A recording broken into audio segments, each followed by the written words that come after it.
Dark Myth Wukong, Chapter 29. Extreme North Ice Plain. As dawn broke, Sun Wukong halted. After scouting the surroundings, he found a low, sheltered mountain crevice, sat cross-legged, and began recovering the spiritual energy consumed overnight. Normally, one leap could carry Sun Wukong 10,000 li, but in this extreme North Ice Plain, a whole night had covered merely 300 li. The difference was astronomical. Yet even this 300 li overnight was enough for Sun Wukong to feel proud. Had it been any other ordinary saint, perhaps 100 li would have been the limit. Those below the saint realm likely couldn't take even a single step. Unfortunately, even Sun Wukong's body, comparable in resilience to a great witch of the ancient witch clan, couldn't withstand this bone-chilling cold indefinitely. One night had consumed 70 to 80% of his spiritual energy. He had no choice but to meditate on the spot, otherwise, he might soon freeze solid. Furthermore, the extreme North Ice Plain was exceptionally perilous. The extreme cold was just one aspect. More dangerous were the randomly appearing snow dragons and the packs of Ice Plain demonic beasts. These beasts were a species between animal and demon, possessing low intelligence, only knowing to roam and hunt prey. But if you underestimated them due to their low intelligence, you were finished. Precisely because their intelligence was low, they were utterly ferocious and fearless, completely ignorant of fear. More importantly, the weakest of these beasts possessed heavenly immortal strength. Imagine, in such a difficult environment where movement itself was hampered, being surrounded by a pack of fearless heavenly immortal level demonic beasts. The horror of the consequences is unimaginable. Therefore, when traversing the ice plain, the most crucial point was never to deplete one's spiritual energy completely. At least 30% must be reserved for emergencies. Thus, although Sun Wukong still had strength remaining, he didn't dare be arrogant or careless. Moreover, the place was blanketed in ice and snow. Elements other than water and ice were extremely scarce, making Sun Wukong even more reluctant to put himself in danger. 1,000,000 Buddha soldiers couldn't stop him. But if he were to perish in this extreme North Ice Plain due to a moment of carelessness, that would be an outcome Sun Wukong absolutely could not accept. 3/4 of an hour later, Sun Wukong stood up. Although not fully restored to his peak state, he had recovered 90% of his spiritual energy. As long as he didn't use high-cost ultimate techniques, proceeding slowly should allow him to last until sunset. This ice plain was truly too harsh. Staying an extra minute increased the danger immensely. Step by step, maintaining a protective aura of spiritual energy, Sun Wukong advanced cautiously. Simultaneously, his fiery golden eyes were open to their limit. Otherwise, prolonged travel on the ice plain could cause snow blindness, potentially preventing him from spotting lurking demonic beasts. The previous night, upon first entering the ice plain, Sun Wukong had discovered his spiritual sense was suppressed to its lowest point, only able to scan 100-meter radius. Any further, and he could sense nothing. For someone of Sun Wukong's level, 100 meters was practically point-blank range. He then decisively shut off his spiritual sense, relying on his eyesight and hearing. This greatly enhanced the utility of his fiery golden eyes. Thanks to his fiery golden eyes, Sun Wukong had already successfully avoided 2 packs of demonic beasts. One was a group of about 50 demon wolves. Their fur was as white as snow. Without the fiery golden eyes, he might not have noticed them even up close. The strongest of these demon wolves reached the peak of golden immortal. The weakest was a lower-level heavenly immortal. Normally, this pack wouldn't withstand a single sweep of the golden cudgel. Unfortunately, here, Sun Wukong had to detour. Although he wasn't afraid, fighting would likely consume a large amount of spiritual energy and could attract nearby packs. Sun Wukong's goal this time was to find the Ice Clan and inquire about the water system Divine Stone, not to wage war against demonic beasts. Thinking this, Despite a hint of reluctance, Sun Wukong chose to take the long way around. Soon, he realized how wise his decision had been.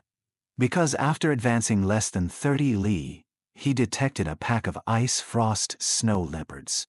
This pack astonishingly consisted entirely of great golden immortal-level beasts, and the leader was even a half-emperor-level demonic beast. Instantly, Sun Wukong felt incredibly fortunate. If he had impulsively fought the demon wolves just now, the aura of battle and the scent of blood would have undoubtedly attracted these snow leopards. At that point, his chances of survival would have been slim. In this god-forsaken place, he could exert at most 50% of his strength. Unless, like during the battle against Guangming Zizai Buddha, he transformed into his giant ape form. But recalling the terrifying side effects, Sun Wukong felt a chill run down his spine, banishing all such thoughts. He merely bypassed the snow leopard pack even more carefully, proceeding slowly. There was a reason for this caution.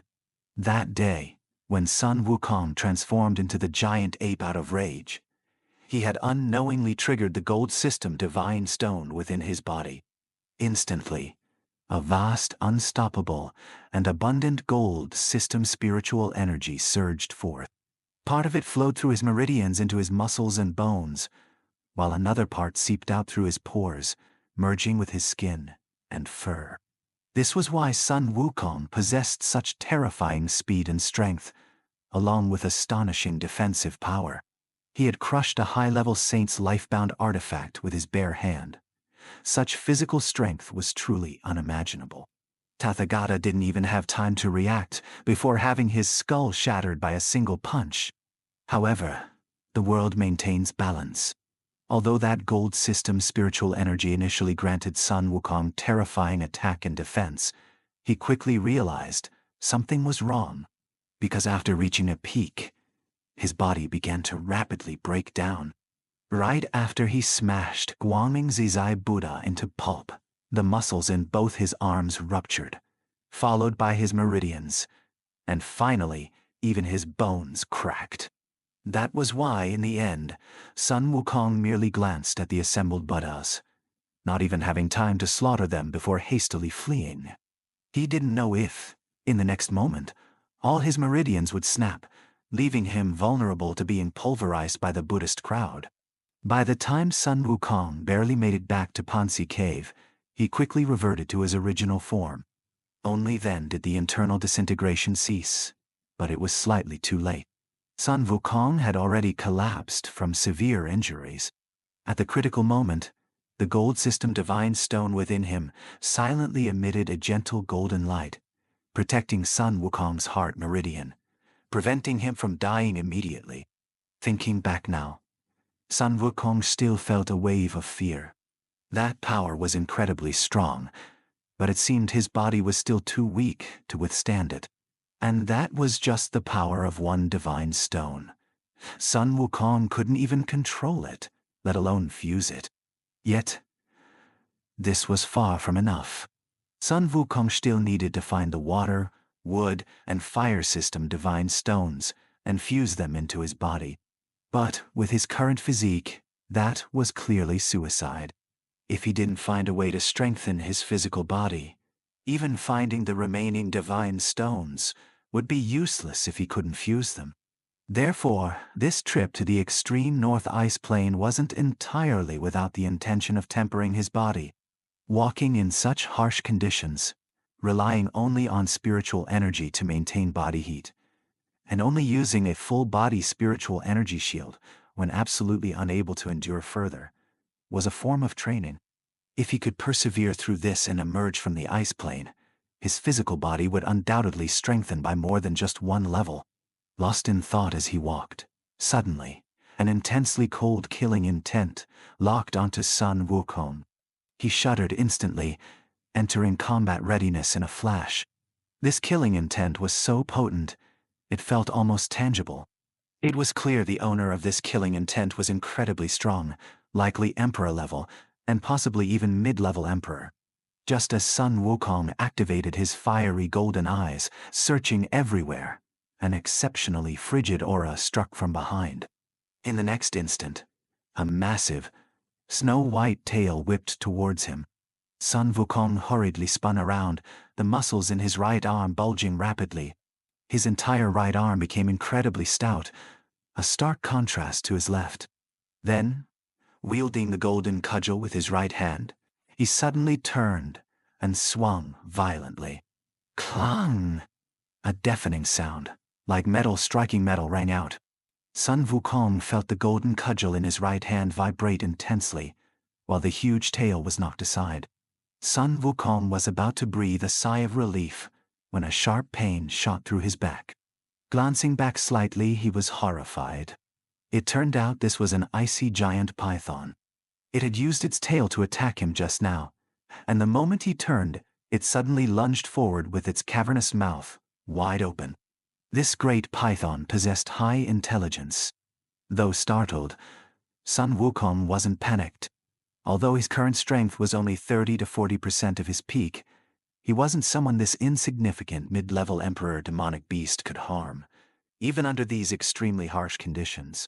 Just as the great python's massive mouth was about to swallow Sun Wukong, a flash of red light suddenly shot out from behind him. With a few flickers, it tightly bound the great python like a dumpling. Firmament, heaven silk, Titan. Instantly, the red glow of the firmament heaven silk intensified, directly strangling the great python at its vital 7-inch spot. The level Emperor Cold Snow Python died instantly. Just a big snake, daring to try and swallow old Sun? Truly, overestimating yourself. But your arrival is timely. Old Sun happens to have been hungry for a day and a night. I'll use you, big snake, to stave off my hunger. With that, he deftly skinned the snake, then found a spot sheltered from the wind. Clasping his hands together, a transparent small flower materialized. Sun Wukong then waved his hand, and the flower hovered a foot above the ground, bursting into flames.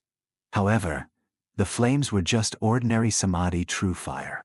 But it was sufficient, because Sun Wukong had summoned the Void Salvation Flower not for any other purpose, but simply to roast snake meat. If Tang Sanzang knew, he would definitely recite the tightening spell at least 10 times. While roasting the snake meat, Sun Wukong fiddled with a snow-white pearl. This pearl was the great python snake pearl from the large snake. It was common knowledge that snakes, pythons, jiao dragons, turtles, and the like easily produce pearls, whereas ordinary demonic beasts or monsters only have Nidan, inner cores. Although Nidan are also precious treasures, especially those from Great Golden Immortal level and above, which are exceedingly valuable, snake pearls are 100 times more precious. The reason was simple. Snake pearls could enhance the body's capabilities. Among immortals, unless they were body cultivators, their physical bodies were generally weaker than their magic power. Therefore, this type of pearl, capable of increasing physical strength, became a priceless treasure. Just perfect. Old Sun was planning to temper his body, and you, big snake, deliver a snake pearl. Ha ha, truly sending charcoal in snowy weather